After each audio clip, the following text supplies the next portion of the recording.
His middle name is Hussein.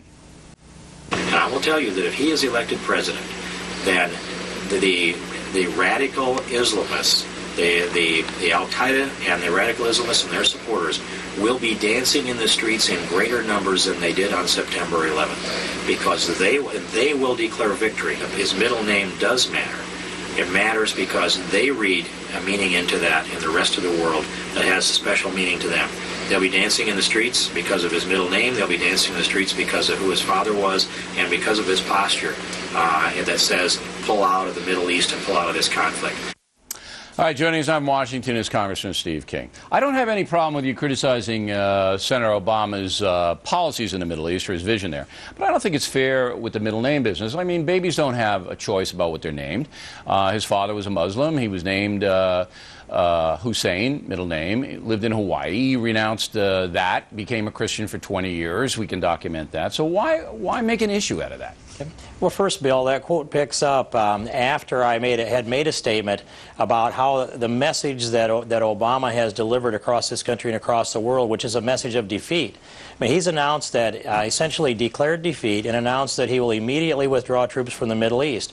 If he declares defeat, our enemy declares victory. That's just the other side of that coin.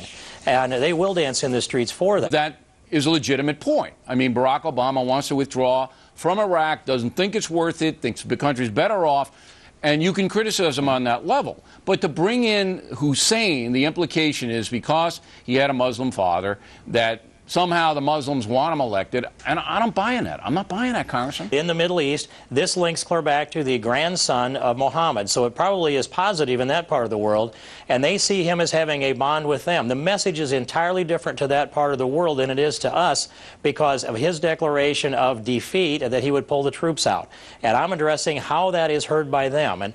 And so I'd add further that they see the ethnic bond with Obama, and they will see him as one of them, and he will not be able to convince them that he's going to hold his ground, so it encourages the enemy.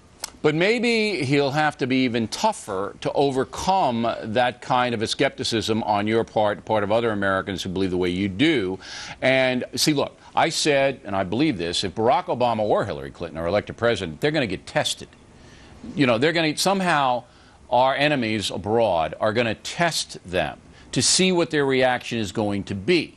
That's what I believe. I could be wrong. It's, you know, conjecture on my part. But, Bill, I mean, Al-Qaeda's in Iraq, and he says he's pulling out of Iraq immediately. I think they hear what he says. It'd be far different. His name wouldn't matter at all if he took John McCain's position and he said, I'm going to fight and win this global war on terror.